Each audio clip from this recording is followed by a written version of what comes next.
Bom dia, galera. Então, hoje eu estou aqui no segundo vídeo. Eu vou gravar para vocês a resolução de dois exercícios que a gente vai estar, que são exercícios que a gente já trabalhou. Então, esse primeiro principalmente, o segundo a gente ainda não trabalhou, vou passar com vocês. Então, o que a gente tem aqui hoje? A gente tem um pórtico de madeira com 4 metros de comprimento. Então, aqui vai estar o meu pórtico com 4 metros de comprimento, sobre o qual eu vou ter distribuídas algumas forças. Então, eu vou ter uma força de peso próprio de 1,5 kg por metro. Então, o primeiro passo para a gente estar resolvendo esse tipo de exercício é sempre estar com organização, fazer um exercício meio organizado. Então, vou colocar aqui o peso próprio, considerar ele como PP, igual a 1,5 kN por metro. Qual que é a segunda carga que a gente vai ter? Será um vento em subpressão. Então, eu vou considerar aqui uma carga Q, V1, que vai ser a minha carga do vento em sobrepressão, de 4 kN por metro, atuando sobre a minha viga. Por enquanto, não estou trabalhando com, não vou trabalhar com os ventos que atuam sobre as colunas, porque eles não vão estar influenciando nessa parte do cálculo. Então, eu tenho aqui uma carga acidental de 8 kN, eu vou chamar ela de uma carga 2, 8 kN. Esses 8 kN que vão estar distribuídos sobre a minha viga de 4 metros. Então, eu posso dizer que são 8 kN distribuído por 4 metros. Vai ser o equivalente a 2 kN por metro. Estou distribuindo a minha carga concentrada. Então, aqui eu vou ter também a minha carga 3, uma carga distribuída de 2,1 kN por metro. Beleza, então aqui eu tenho a definição de todas as cargas que vão estar atuando sobre a minha estrutura, principalmente na parte da viga. Então, o que vocês vão fazer agora? Sempre estejam com todas as tabelas sempre em mãos. Por quê? Porque fica muito mais fácil já de vocês obterem os dados relativos às características. Então, o que vocês têm que estar em mãos agora? As tabelas dos coeficientes de ponderação e as tabelas dos coeficientes de redução das ações variáveis. Então, se vocês puderem, pausem e peguem as tabelas para vocês acompanharem junto comigo. Então, por que a gente vai utilizar isso? Porque a gente tem a seguinte fórmula para achar as ações combinadas, que vai ser igual a FD, que é igual ao somatório das cargas, que são as cargas solicitantes de projeto, que são as cargas permanentes. Então, nesse caso, eu só vou ter a minha carga permanente, então eu já posso colocar direto aqui. Vai ser o gama G, que vai ser o meu coeficiente de ponderação para as ações permanentes, que vai estar multiplicando as minhas cargas permanentes. Então, vai ser aqui todas as minhas cargas permanentes. No caso, a única que eu vou ter aqui vai ser o PP, mas isso a gente já vê mais para frente. Que vai estar somando, então, ao meu gama Q, da ação principal, multiplicado pelo somatório, multiplicando então a minha força 1, somada ao somatório das outras forças. Então, vai ser as forças secundárias, que eu vou chamar de FQJ, multiplicada pelos seus respectivos coeficientes de redução, que vão ser os que fizeram, porque aqui a gente vai estar trabalhando com o estado limite último. Então, essa é basicamente a fórmula que a gente vai ter. Então, vamos agora fazer o cálculo para a carga, considerando como se fosse a carga de vento 1 a nossa carga principal. Então, eu vou colocar aqui o CV1 para a combinação de carga 1. Então, FDV1, eu vou ter o quê? Então, para fazer isso, na verdade, a gente vai precisar então do nosso gama G, do nosso gama Q e dos que fizeram. Então, como que a gente vai fazer isso? Primeiro passo, então, para a gente poder aplicar na nossa equação, vai ser definir esses valores. Então, aqui, para minha carga permanente, que vai ser o peso próprio, ela é uma carga permanente, então eu vou ter para ela, no lugar do gama Q, eu vou ter o gama G. Então, aqui, vou ter o meu gama G, que então eu vou obter a partir da tabela dos coeficientes de ponderação das cargas permanentes. Como ela é uma carga normal e uma carga de pequena variabilidade, carga normal porque ela não é uma situação excepcional, nem de construção, então a gente vai chamar de uma carga normal. E ela tem pequena variabilidade porque é o peso próprio, meu γg é igual a 1,3. Já para minha carga de vento 1, que é V1, é uma carga variável, então tem que olhar na tabela de cargas variáveis. Ela é uma ação normal e ela não está sofrendo efeito não é um efeito de temperatura. Então meu gama aqui, V1, vai ser igual a 1,4. Meu Q2 também é uma ação variável, também é uma carga normal e não é efeito de temperatura. Então meu gama Q2 também vai ser igual a 1,4. E o meu Q3 também é variável. As mesmas condições se aplicam a ele, também não é efeito de temperatura e é uma carga normal, não é excepcional. Também vai ser o gama Q3 de 1,4. Agora a diferença é que para as cargas permanentes a gente não vai ter o Xi0 e para as variáveis sim. Então aqui a gente vai ter que achar o Xi0 para cada uma delas, para cada uma das cargas variáveis. Então vocês vão lá na tabela, vocês vão ter 3 colunas, a coluna do Xi0, a coluna do Xi1 e a do Xi2. Para essa equação que a gente está utilizando, que é o estado limite último, sempre vai ser o Xi0. Só para o estado de serviço ou estado excepcional que a gente vai acabar utilizando os outros. Então, para a pressão dinâmica do vento, olhando naquela tabela, o valor que a gente vai ter vai ser de 0,5. Já para as outras cargas, vai variar um pouco o valor. Aqui no exercício, a gente está considerando que o pórtico ele vai ser utilizado numa biblioteca. Então, lá na tabela, a gente vai ver uma carga acidental de edifício, vai ser utilizado em bibliotecas, arquivos, oficinas ou garagens. Então, o que a gente vai obter para as outras cargas variáveis é o valor de 0,8. Por isso que é importante sempre vocês estarem acompanhando junto com a tabela. Então, aqui, voltando agora para a nossa equação. Para o FD, V1 da carga de vento. Então, o que a gente vai ter? Nosso γg vai ser igual a 1,3.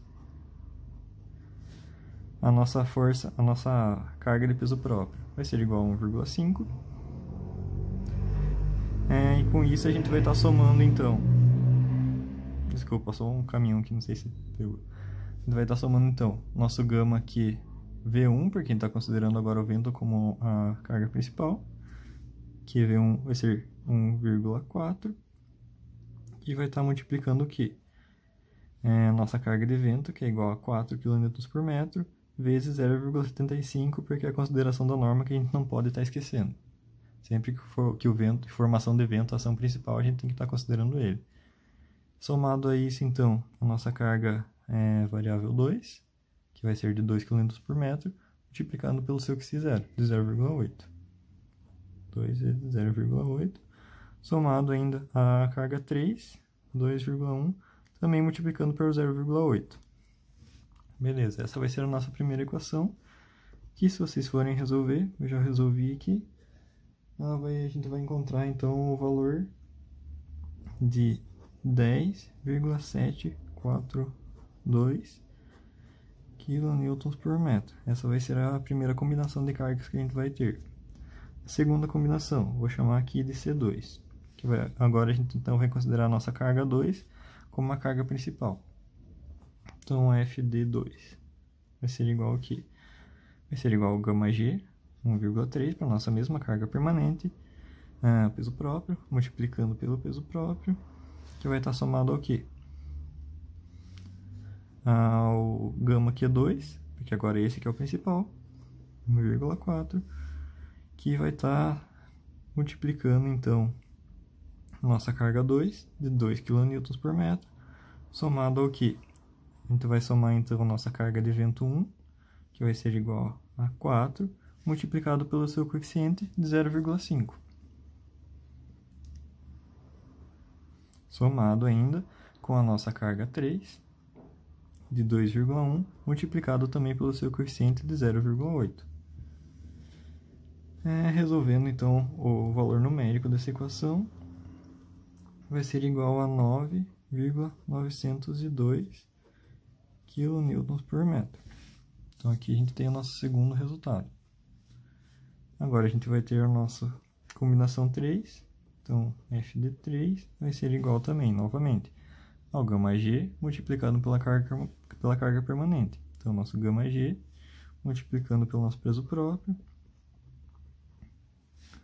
somado ao quê? O nosso coeficiente 3 agora, o gama aqui é 3, 1,4, que vai estar multiplicando a nossa carga 3 de 2,1, somado a carga de vento de 4 kN, multiplicado por 0,5, que é o seu coeficiente, somado ainda a nossa carga 2, que vai estar multiplicando o seu x0, 0,8. Aqui eu quero que vocês fiquem atentos, porque tanto na combinação 2, onde a ação 2 é principal, quanto na ação 3, onde a ação 3 é principal, o vento não foi multiplicado por 0,75, porque a gente só vai multiplicar ele por 0,75 quando a gente estiver considerando uma carga de vento como a ação principal. Então, só ela que vai ser multiplicada por 0,75 quando ela for a principal.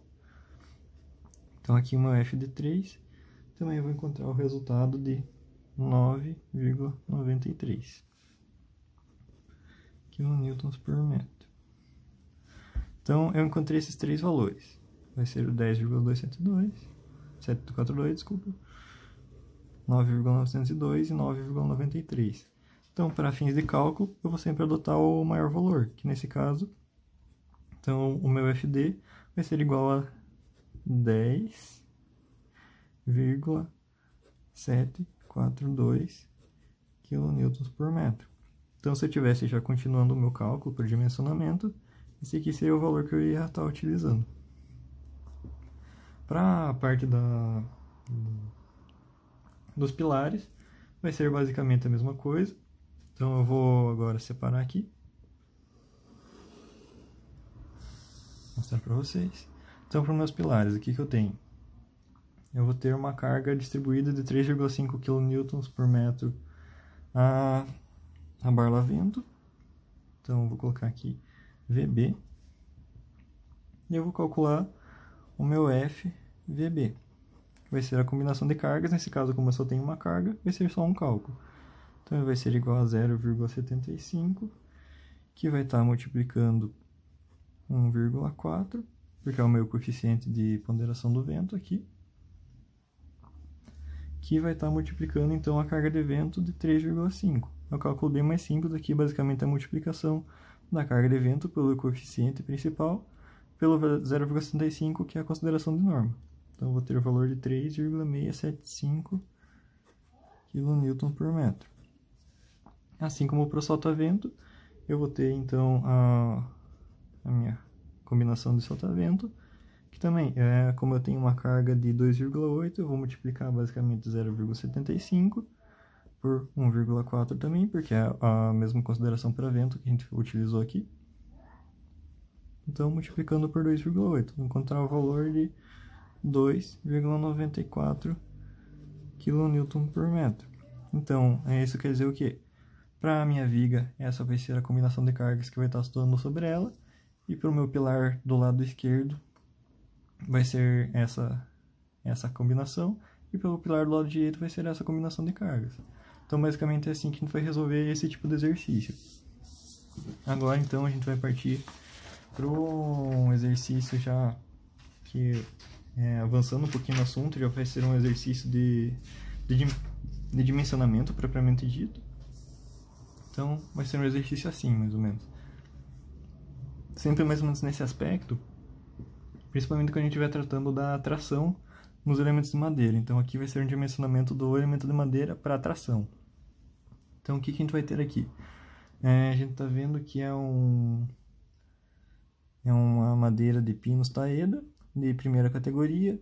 A seção transversal dele vai ser de 10 por 5 centímetros. Então, aqui está no desenho, 10 por 5 centímetros. Beleza.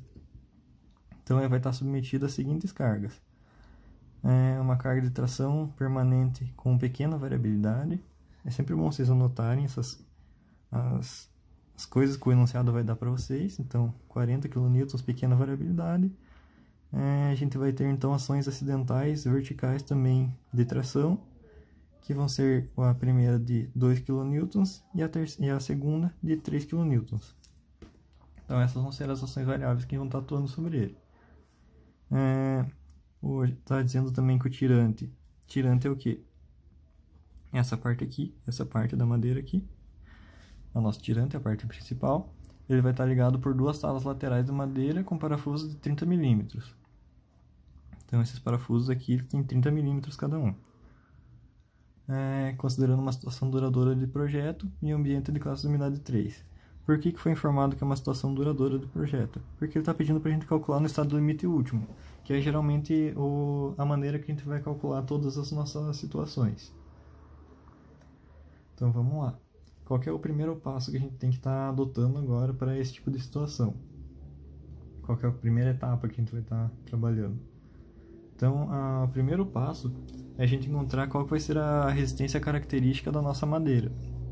Então a gente vai lá na tabela, a tabela é a própria tabela que é fornecida pela NBR, que eu passei para vocês também, que tem as resistências características da madeira. Então a gente vai lá ver consultar o Pinus taeda, que é uma conífera. Então a gente precisa da tabela, vai ser a resistência à tração. Então a gente vai encontrar o nosso FT0, que a tabela vai fornecer para a gente, igual a 82,8 MPa. Essa vai ser a resistência característica de tração da nossa madeira. Só que essa resistência, desculpa, eu falei característica, mas ela é característica, a característica prévia. Quando a gente tem a resistência a gente é obtida pela tabela, vocês não podem esquecer que a gente tem que multiplicar ela sempre para encontrar a resistência característica em si por 0,7. Então a gente vai multiplicar 0,7 vezes o nosso FT0. Aqui é conveniente até chamar o FT0M, porque é como se fosse uma média. Então a gente pode dar o nome de M. Então o FT0K que a gente vai obter vai ser 82,8 vezes 0,7 e a gente vai encontrar então o valor de 57,96 MPa.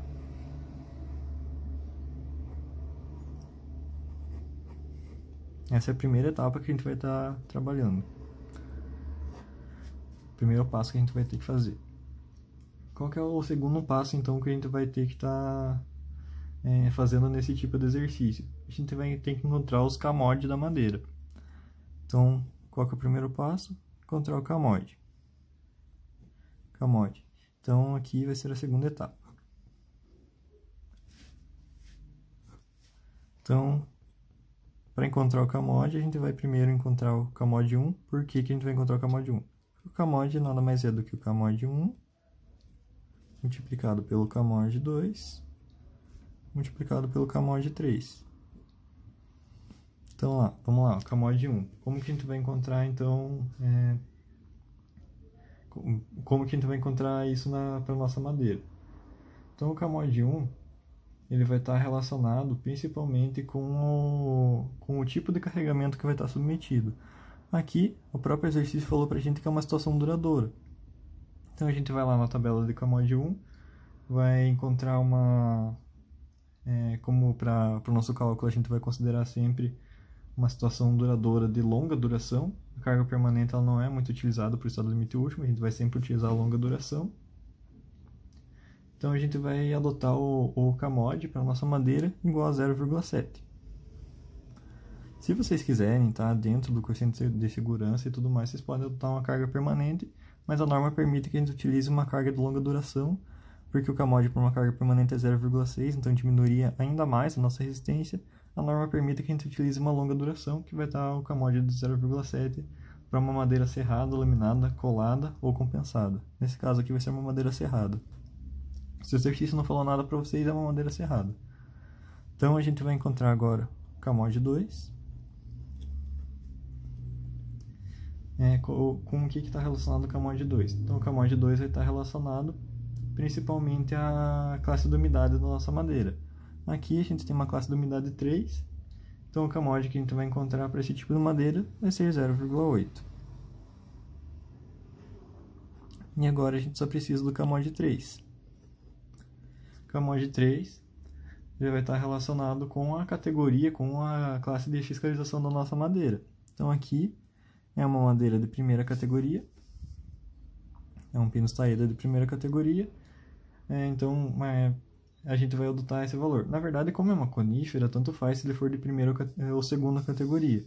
O CAMOD por uma conífera vai ser de 0,8, independente se é a primeira ou a segunda categoria. Então, beleza, agora a gente já definiu nossos valores de K-mod, a gente pode encontrar o valor de K-mod final que a gente vai estar adotando, que vai ser a multiplicação entre esses três valores. E a gente vai encontrar então o resultado de 0,448. Beleza, a gente já definiu o nosso FT0K, o nosso K-mod. Então a gente pode definir já qual vai ser a tensão, a resistência de projeto da nossa madeira. Então a gente pode chamar aqui FTD, que vai ser a resistência à tração do projeto. Então beleza. Como que a gente vai fazer isso? Então isso aqui vai ser igual ao K-mod, que vai estar multiplicando o FT0K dividido pelo nosso coeficiente de segurança, que é esse coeficiente de segurança que vai variar entre tração e compressão, e no caso da tração, esse coeficiente vai ser igual a 1,8, para a compressão ele é igual a 1,4. Então, a partir disso, essas fórmulas, é claro que eu vou passar para vocês, situação de prova e tudo mais, mas é bem importante vocês já irem acostumando a trabalhar com elas, porque vocês têm que pelo menos conhecer elas para estar utilizando. Então, aqui vai ser 0,448, que vai estar multiplicando o nosso FT0K de 57,96 dividido por 1,8.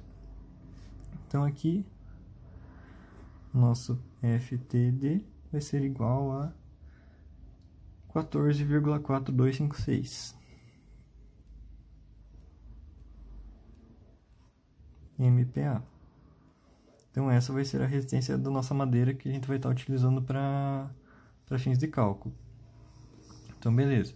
Essa etapa aqui a gente já completou. Agora a gente vai ter que trabalhar com as nossas cargas. Então, novamente, como a gente tem três cargas diferentes, a gente vai ter que trabalhar com a combinação de cargas. Então, o que a gente vai fazer primeiro? A gente vai definir para a nossa carga permanente 1, que eu vou chamar de CG. Ela é uma carga de 40 kN, a tração que o nosso exercício falou. Uma carga de 40 kN, é uma carga permanente. Então, como é uma carga permanente, eu vou encontrar o nosso γg. Então, nesse caso, como é uma carga permanente, com pouca variação, a gente vai encontrar na tabela também o valor de 1,3. Beleza, aqui já está definido para carga permanente. Então, agora aqui, para minha carga NQ1, vai ser uma carga de 2 kN, que o exercício também falou pra gente. É uma ação variável. Então aqui eu vou encontrar o meu gama Q1 igual a... a gente vai consultar na tabela agora. Então, como ele também não está relacionado com a variação de temperatura, vai ser igual a 1,4. E é uma situação normal também. Então, beleza, aqui eu já tenho definido dois parâmetros. Agora o último parâmetro que eu preciso definir para essa situação vai ser a carga 2, que eu vou ter o valor de 3 kN. É uma ação variável também. E o gama Q2 também é a mesma situação, vai ser igual a 1,4. O que faltou para a gente aqui? Nosso X0, tanto para a carga 1 quanto para a carga 2. Para a carga variável 1 e para a carga variável 2. Então, a partir disso, a gente pode ir lá na tabela e verificar as cargas acidentais dos edifícios. Então, como aqui na minha tabela eu posso verificar que não vai ser um local com predominância de pesos fixos, porque o meu exercício não falou nada. Não vai ser uma biblioteca ou um arquivo também, porque o exercício também não falou nada sobre isso. Então vai ser um local que não tem predominância de pesos de equipamentos físicos nem concentração de pessoas. Então eu vou adotar o meu X0 igual a 0,4. Lembrando que é o X0, porque para a equação do estado limite último eu só utilizo ele e não o X1 nem o X2. Então beleza, aqui eu já defini quais são os valores que eu vou estar utilizando. Então é só fazer as combinações igual a gente estava trabalhando anteriormente. Então eu vou fazer a combinação 1, trabalhando com a minha carga 1 como se fosse a principal. Então eu vou ter o FD1 igual ao que? A minha carga permanente, 40, que vai estar multiplicando o seu gama G, 1,3, somado então ao gama Q1, porque essa é a carga principal, que vai estar multiplicando 2 da própria carga, somado então ao 3, que é o da carga 2, que vai estar multiplicando o seu xi0, 0,4. E para essa equação, eu vou encontrar o valor de 56,48 kN. Agora, para a minha combinação 2, eu vou encontrar o meu FD2. Novamente, eu vou estar utilizando 40, que vai estar multiplicando 1,3 na parte permanente da equação, que agora eu vou estar multiplicando o gama Q2, 1,4 da carga 2, que vai estar multiplicando a própria carga 2, somada a carga 1, de 2 kN, multiplicado por 0,4, que é o seu xi0, esse aqui no caso. E eu vou encontrar o valor de FD2 igual a 57,32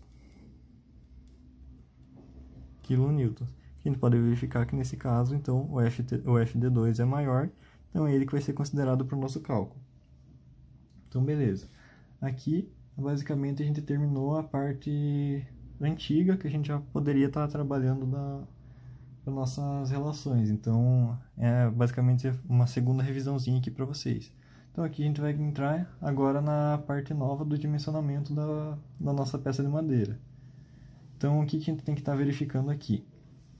A gente vai ter que verificar que a nossa tensão, a tensão D, ela vai ter que ser, que é igual, na verdade, ao esforço de tração no elemento, que é isso aqui que a gente acabou de encontrar. O ND vai ser igual a FD2, dividido pela nossa área do elemento. Na verdade, é a área líquida, que a gente vai ter que fazer algumas considerações ainda. E isso aqui, na verdade, a tensão, ela vai ter que ser menor ou igual à resistência da minha madeira. Vai ser o FTD que a gente já calculou lá em cima. Então, é isso aqui que a gente tem que definir agora. Então, o que a gente está faltando? A gente já tem o ND, que nesse caso vai ser igual ao FD2. A gente já tem o FTD. Só o que a gente precisa agora é a nossa área da seção líquida. Então, como que a gente vai calcular isso agora? O exercício falou que a gente está utilizando parafusos. Então, quando a gente está utilizando parafusos, é por isso que eu quero que vocês vejam a aula teórica, a parte teórica, antes de estar vendo essa parte aqui. Então, quando a gente está utilizando parafusos, a gente vai utilizar essa equação aqui. Então, a N vai ser igual ao AG, que é a área bruta da nossa seção, que vai estar subtraindo, então, o número de parafusos, multiplicando o nosso D', que é o tamanho do furo, pelo B. O que vai ser isso aqui, então? Vou fazer o desenho aqui em cima para vocês. Então, a gente vai ter aqui a seção da madeira, como se a gente estivesse fazendo um corte, aqui ela continua a falar.